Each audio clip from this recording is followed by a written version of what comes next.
सोयरी पैसा ला तू धनिया सर बगुनवाया गरबारू हो।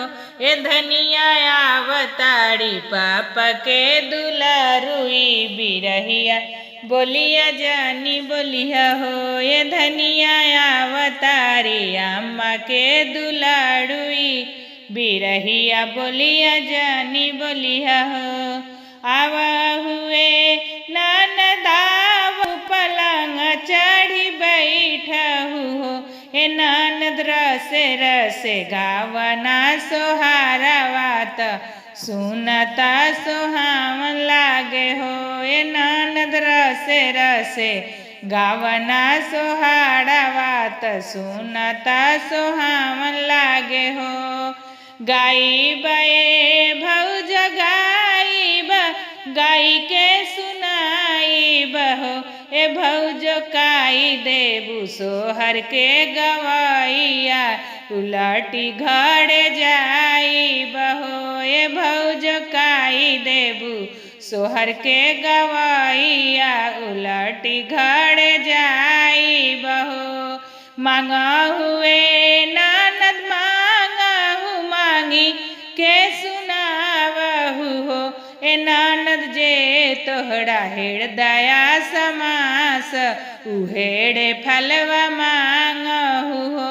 ए ननद जो तोहरा हृदया समास उहेड़े फलवा मांगहु हो। नहीं चाही हीरावा से मोतिया नहीं रे गले हार चाही हो।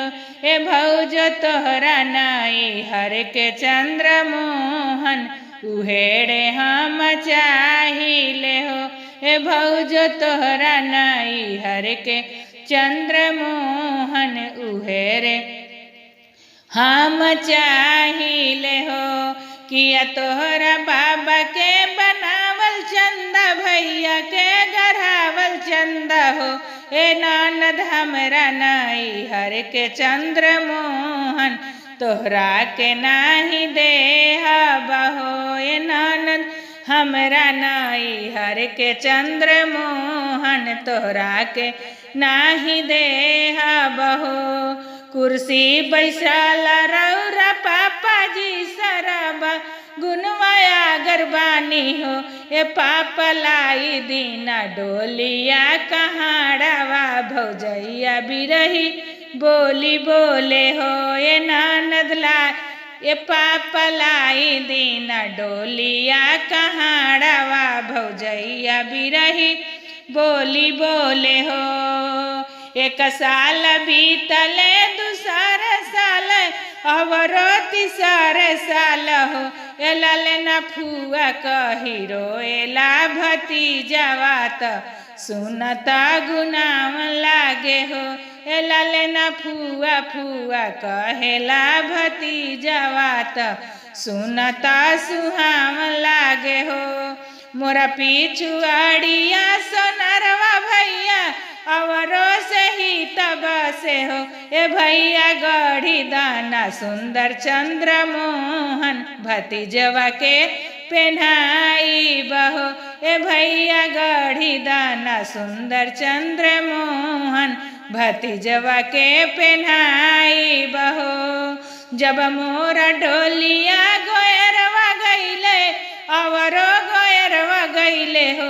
ए ललना रहिया निरे खेला भैयावा गमछिया लोड़वा पूछेला हो। ए ललना रहिया निरे खेला भैयावा गमछिया लोड़वा पूछेला हो। जब मोरा डोलिया आंगनवा गईले अवरो आंगनवा गईले हो। ए ललना दौड़ल आवेला भतीजावा त गोदिया समा गईले हो। ए ललना दौड़ल आवेला भतीजावा त गोदिया समा गईले हो। झांपी से निकाले चंद्र मोहन भतीजवा गल डाल लीला हो ए ललना भौजो रोएलिया छुदाह बिरहिया बोली बोलले रही हो ए ललना भौजो रोएली अछुदाह बिरहिया बोली बोलले रही हो। इस गाने के जैसे और गाना सुनने के लिए इस वीडियो पर क्लिक करें।